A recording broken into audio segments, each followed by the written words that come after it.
Assalamualaikum warahmatullahi wabarakatuh. Pada pertemuan yang ke-15 ini saya akan menjelaskan mengenai materi tentang zat racun yang ada di dalam bahan pangan, di mana zat racun tersebut dapat kita konsumsi atau tidak. Itu akan kita jelaskan pada materi ini. Oke, di sini adalah pendahuluan dari materi tersebut, yaitu it must have been something I ate, ya, jadi kita harus makan sesuatu, ya, tapi harus kita perhatikan juga apakah bahan pangannya tersebut itu memiliki zat yang beracun atau tidak. Nah, foodborne disease atau penyakit dari bawaan dari makanan tersebut diakibatkan dari dua faktor, yaitu faktor racun dengan faktor yang disebut infeksi. Nah, infeksi ini dapat terdiri dari enterotoksikenik dan invasif.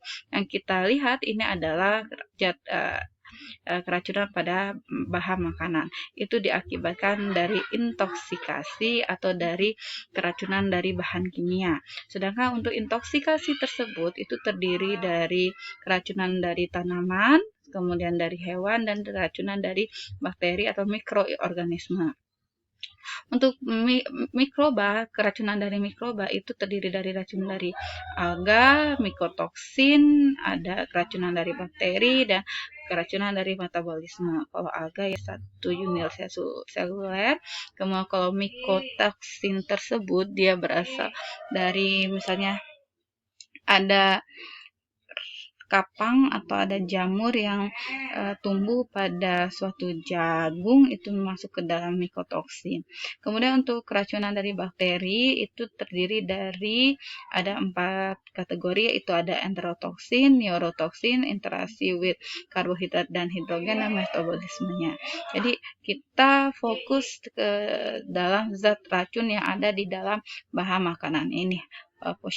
Poisonous plant tissue atau keracunan pada bahan makanan. Bawaan dari makanan tersebut ada yang dari keracunan, ada yang dari infeksi, dan ada gabungan dari keracunan dan dari infeksi. Intoksikasi atau keracunan itu merupakan penyakit peracunan makanan yang terjadi akibat mengkonsumsi makanan yang mengandung toksin, baik itu dia toksinnya berupa bakteri maupun jamur. Contohnya apabila di dalam bahan makanan tersebut terdapat suatu mikroba atau bakteri, ada Staphylococcus aureus atau Clostridium botulinum, Bacillus cereus, dan Aspergillus flavus. Nah, untuk Staphylococcus aureus itu biasanya dengan Bacillus cereus itu banyak terdapat pada bahan makanan yang mentah, yang belum dilakukan pengolahan sama sekali. Kemudian ada Clostridium botulinum, itu biasanya banyak terdapat di dalam makanan kaleng, ya, terkontaminasi, ya, maka bahan makanan atau produk makanan tersebut terkontaminasi. Kemudian ada Aspergillus flavus, itu banyak ada di tempe bongkrek, ada seperti itu. Nah, ada lagi penyakit bawaan makanan itu di kategori dari faktor infeksi, terinfeksi, di mana infeksi itu merupakan penyakit keracunan makanan yang terjadi akibat mengkonsumsi makanan maupun minuman yang terkontaminasi bakteri entropatogen. Contohnya adalah Salmonella typhi. Salmonella typhi ini dia akan menyebabkan dia menjadi penyakit tipes karena terinfeksi. Nah, kalau intoksikasi ini adalah keracunan. Contohnya seperti ini, ada suatu kasus adanya KLB atau kejadian luar biasa pada suatu hajatan, terjadinya keracunan 100 warga undangan, terjadi keracunan akibat mengkonsumsi makanan pesta di bla bla bla. Diakibatkan karena apa? Karena bisa jadi intoksikasi atau keracunan itu diakibatkan karena makanannya sudah basi atau pengolahan yang tidak baik, itu yang menyebabkan intoksikasi. Sedangkan kalau infeksi itu dia di dalam suatu bahan makanan tersebut sudah terdapat bakteri menyebabkan patogen yang apabila kita konsumsi, bakteri tersebut akan memetabolisme di dalam tubuh kita yang menyebabkan kita terinfeksi dari penyakit. Contohnya seperti di daging mentah itu banyak sekali kandungan salmonellanya. Ya, apabila kita mengkonsumsi daging mentah tersebut dan tanpa ada perlakuan dimatikan mikroba tersebut, kita akan terinfeksi ke dalam tubuh kita sehingga akan menyebabkan tubuh kita akan menjadi sakit. Dan faktor penyebab yang gabungan itu adalah toksikoinfeksi, di mana toksikoinfeksi itu akibat dari penyakit keracunan terjadi akibat mengkonsumsi sejumlah besar sel hidup bakteri patogen yang mengkontaminasi makanan maupun minuman. Jadi bakteri tersebut dia mengkontaminasi produk makanan yang sudah diolah. Contohnya itu ada Clostridium perfringens, itu yang menyebabkan gastroenteritis.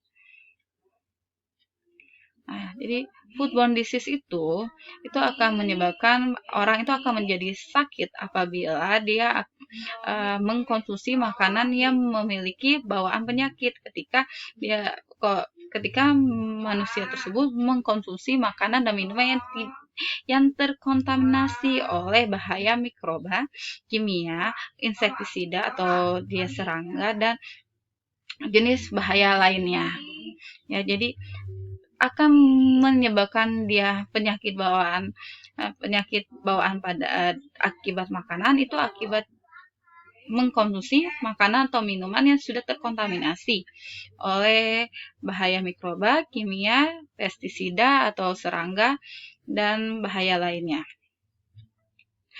Di mana bakteri, virus dan parasit itu akan menyebabkan sakit dan keracunan, infeksi, bahaya kimia itu juga dapat mengkontaminasi makanan yang akan menyebabkan dia sakit. Jadi, apabila kita mengkonsumsi bahan makanan atau minuman yang sudah memiliki atau yang mengandung bahaya kimia atau bahaya mikrobiologi atau bahaya insektisida atau serangga dan bahaya lainnya, itu akan mengakibatkan kita akan menjadi sakit. Sakitnya akibat antara keracunan atau terinfeksi dari bakteri yang kita konsumsi tersebut. Oke. Ini kita lewatkan saja. Jenis pangan yang beresiko menimbulkan penyakit itu adalah daging segar dan daging olahan. Kemudian bahan pangan lainnya contohnya telur, mayones, sereal, kacang-kacangan, minyak, biji-bijian, salad, dan sandwich. Kemudian ada seafood, susu, dan produk olahan lainnya. Kemudian terakhir itu buah dan sayur. Jadi jenis pangan yang beresiko menimbulkan foodborne disease itu yang pertama kali itu adalah bahan pangan yang mengandung kandungan protein yang cukup tinggi dengan kandungan air yang cukup tinggi juga. Jadi bahan pangan segar yang tidak berbentuk olahan itu sangat cepat sekali mengkontaminasi atau menyebabkan keracunan terinfeksi suatu tubuh ke dalam akibat makanan tersebut terkandung bahaya dari kimia, mikrobiologi, dan lainnya. Jadi yang pertama itu yang dilihat itu bahan pangan segar yang tinggi protein itu sangat beresiko sekali.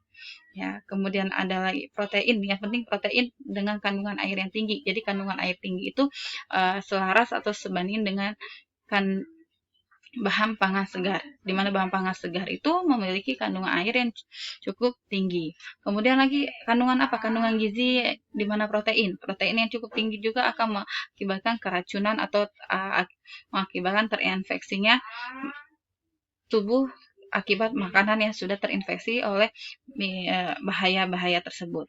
Ya, jadi kayak tepung, kemudian beras, kemudian lagi ya tepung beras yang dia konsentrasi kadar airnya yang kecil, dia sangat minim sekali untuk resiko foodborne disease tersebut.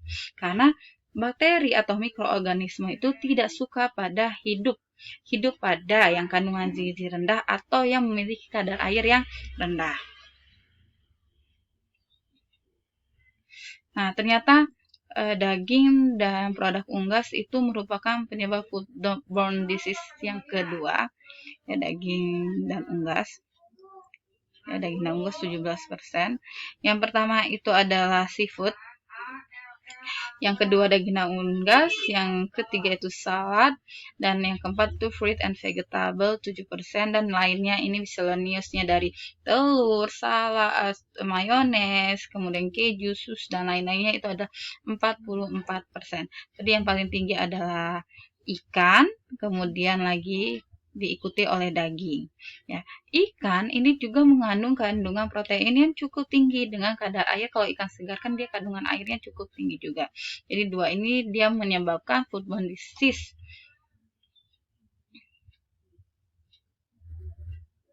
Oke. Nah, fokus kita itu adalah mengenai senyawa toksik bahan pangan.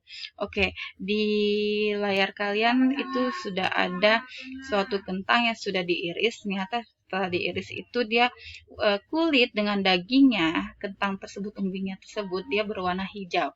Nah, berwarna hijau ini karena bukan ditambahkan dengan pewarna hijau, tapi emang alami tumbuh pada umbi-umbian tersebut.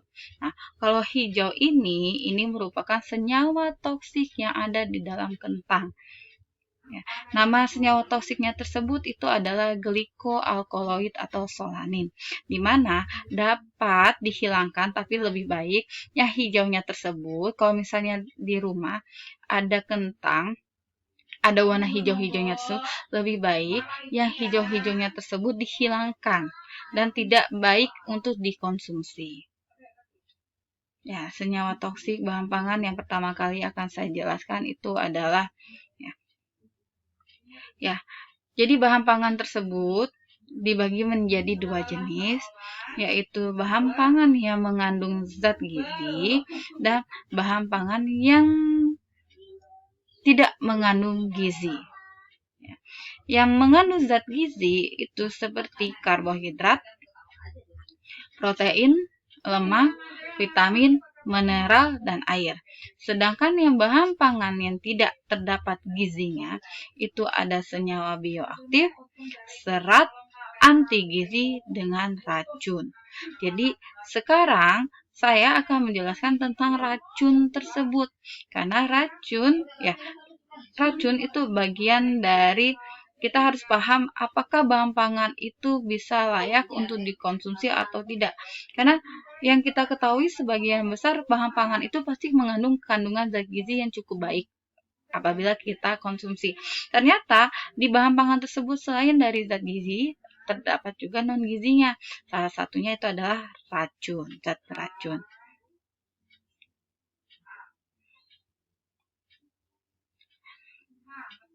Senyawa racun itu dibagi menjadi dua, senyawa racun yang alami dan senyawa racun non-alami.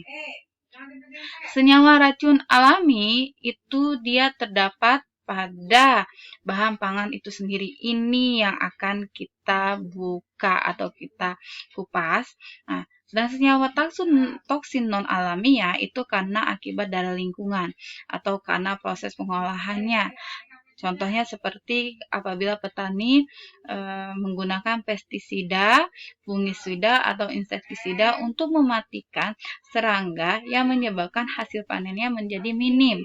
Ya, nah apabila bahan pangan tersebut sudah disemprot oleh pestisida dan tidak dilakukan pencucian dengan menggunakan air mengalir, otomatis pestisida tersebut masih menempel pada bahan pangan tersebut yang menyebabkan apabila dikonsumsi akan mengakibatkan menjadi zat racun yang berbahaya bagi manusia. Jadi kalau misalnya beli tomat, beli cabai, beli sayuran, itu harus dicuci terlebih dahulu menggunakan air mengalir sehingga kandungan insektisida, fungisida, dan pestisidanya itu akan mati. Ya. Kemudian ada mikotoksin. Mikotoksin itu sendiri